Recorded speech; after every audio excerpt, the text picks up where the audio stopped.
It's 11:39. The market ends at 1. It's been a really slow day. It's pretty windy, but I'm going to show you guys what the table looks like right now.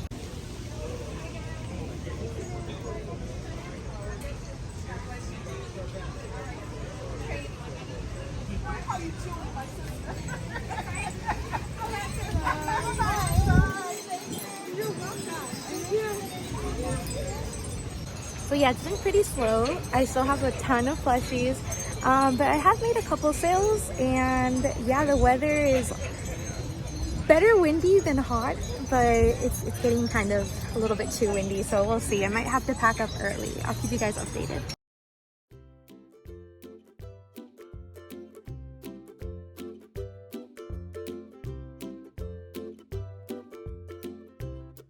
"45 more minutes."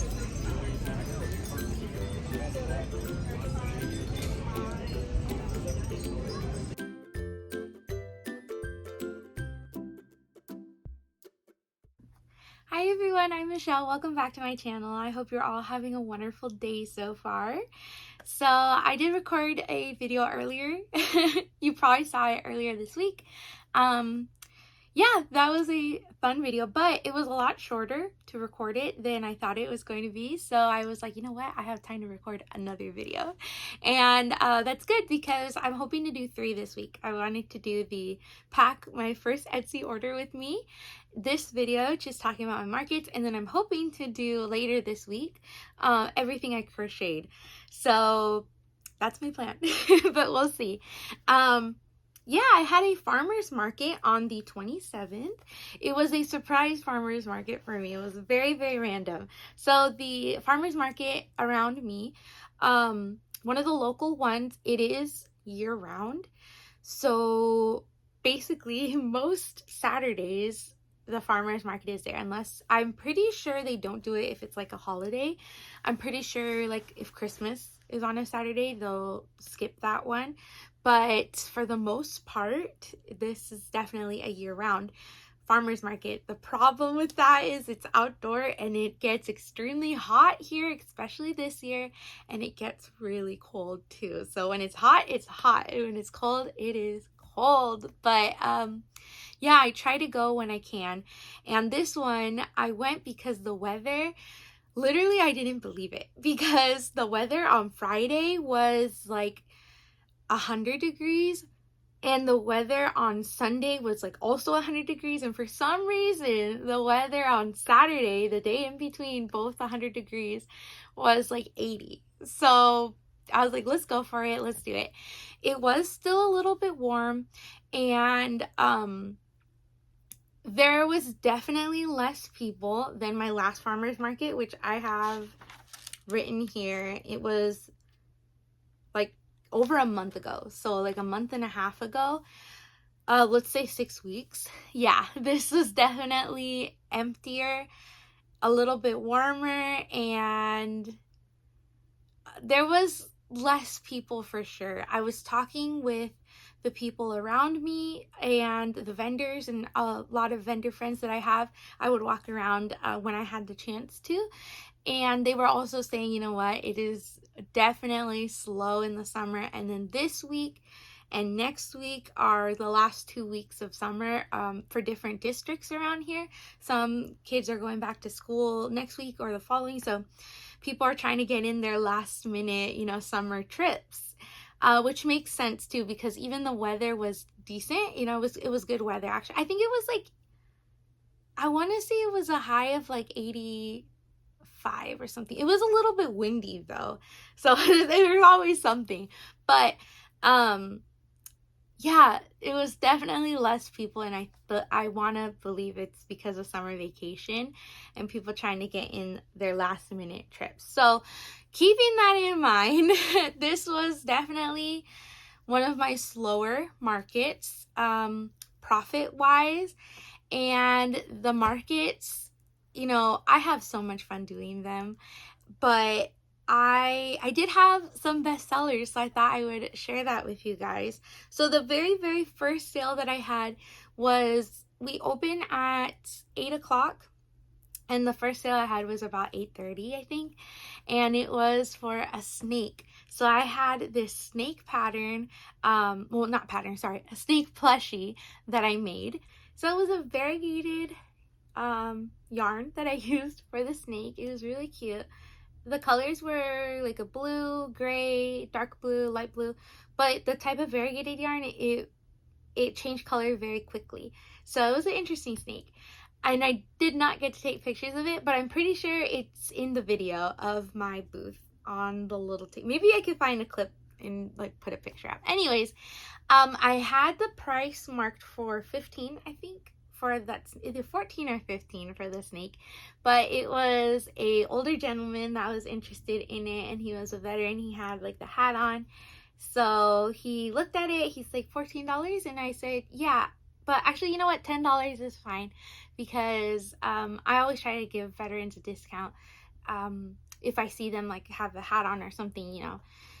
So yeah, I did $10 to the snake, and I don't regret it. Usually I don't really discount my amigurumis or my crochet things because they're handmade, they take so much time, but I feel like there's special occasions where I will either give one away or, you know, discount it, like in this case, and you know, it's a couple dollars. It made me feel good, and I was able to honor, you know, by giving a discount as well. So there's just that. It made me feel good. I do have a story though, after I tell you guys some of these sales, of someone that wanted me to really adjust a price. My best seller by far for this show was my sea turtles, and it's a pattern that I use from my own pattern.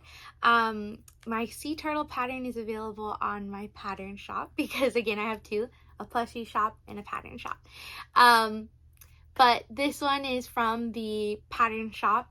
I sold 3 of these, and I really love making them, especially because I make them pretty often to where I don't need to look at the pattern anymore.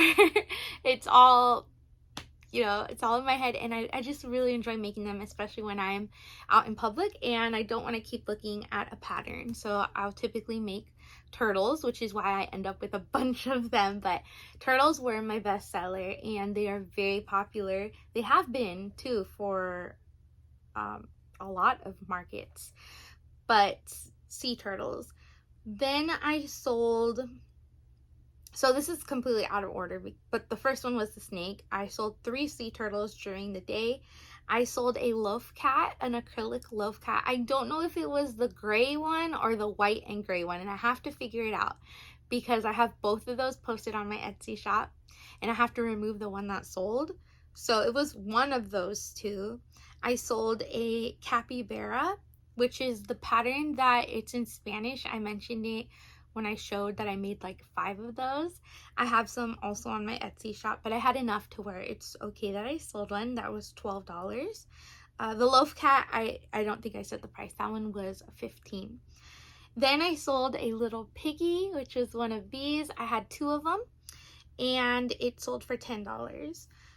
Also one that I have on my Instagram. I mean, not my Instagram, sorry, my Etsy. So yeah, it was a fun, there was a couple other sales, but I don't have pictures of those at all. But it was a fun market. I really enjoyed it. Definitely bestseller was the sea turtle. Nothing else was like a repeat, but like a repeat item. I had several items that had buckets of, because I had multiples, and yeah, those didn't really sell except for the turtles. So, funny story. Oh my goodness. So, this lady comes up to my table. She was really interested in a plushie. And she asked me, do you happen to have ghosts? Because I'm looking already for ghosts and a pumpkin. And I was like, yes, I do. I showed her a fluffy ghost that I have. I told her I do have one, but it's a little bit of a different type of ghost, so it's totally like, there's no pressure. I'll just show it to you. And I happen to have a little pumpkin too. I actually think I have a very similar pumpkin, if I can reach it here. So yeah, I had this pumpkin, something similar to this pumpkin too, maybe a little bit bigger. And she's like, oh, I'm looking for like a more masculine ghost. So I told her, actually, I have one under the table and he has these like dangling legs. He's really cute. So I pulled him out from under the table, and I don't like people to feel like I'm pressuring them to buy something, especially if I like pull it out from under the table.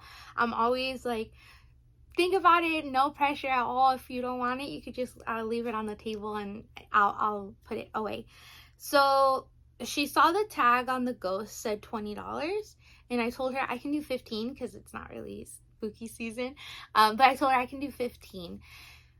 The pumpkin was bigger than this, and I had it for $10. So the original price of the ghost again was 20. I told her I can do 15 for it, and the pumpkin was 10. So together, it would be $25. But because I told her I can do 15 for the ghost, she was like, I'll get it if I can get them both for 15. So the pumpkin and the ghost for 15, basically giving away the pumpkin for free. Because it was a slow market, I debated it for a second. I was like, you know, that is $15 that I wouldn't have. But then I thought about it too, and I was like, no, that's not really a good idea, because when we start like accepting, you know, much lower prices like that, it's not really good for the crochet community too, because the value, you know, we have to value what we make. So also 15, that's like, it definitely was adding the pumpkin for free. And I didn't really get, you know, a good feeling about it. And I was like, no, I'm sorry, but I think I said I can do 20 for both of them, which would be basically the regular price of the ghost. And I guess then I would have been giving away the pumpkin for free anyways. But she's like, no, 15. And I told her, I'm sorry, I just can't. They're all handmade. They do take me, you know, hours to make. And yeah, just sorry, I can't. So she ended up not getting them, but I was proud about that. And it's funny that I was thinking about the snake earlier, because there is a difference between being generous and giving a discount because it feels right, or someone pressuring you to give them a discount.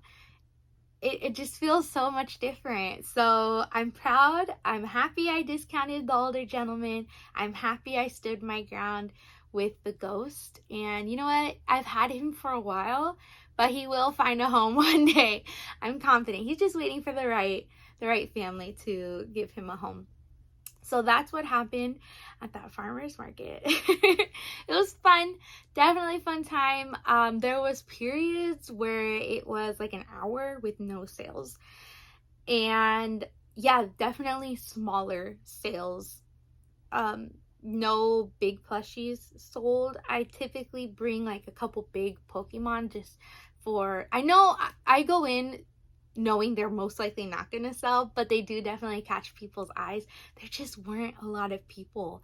I have a few videos. I don't know if at this point I have already added them to this video, but if I haven't, I will add them in. And you could probably see in those clips too that there's just not a lot of people. I kind of did, if I remember correctly, I did do a video showing the beginning of the market and the end of the market, and there's not really a difference on my table. There are a couple things here and there that sold, but to be honest, on a regular market day when it's not dead, it's hard to see the difference on my table anyways, because I have a ton of amigurumi, so it's like spot the difference. But on a day like this, it's even harder to see what sold, because yeah, there were just little sales here and there. But I had fun. I don't regret doing it. I don't know when my next market will be, because I checked the weather for this Saturday and it's back to 100. So we'll see. Hopefully fall, but there might not be any fall markets this year, and I'll get to that later. But anyways, yeah, that was my market story. I hope you enjoyed it. Let me know what your market bestsellers are. I'm always on the lookout. I actually made the mushroom pop they're like poppets or something. That's a free Instagram pattern, and I thought they were so adorable. I made like 8 of them, and I had them for $10 and not one sold. I was super surprised because it's such a cute pattern. I like demonstrated it. So a couple people thought they were cute, but again, you know, there weren't a lot of people there. So yeah, a lot of people just looking too. But yeah, that is it for this video, and I will see you guys next time. Bye.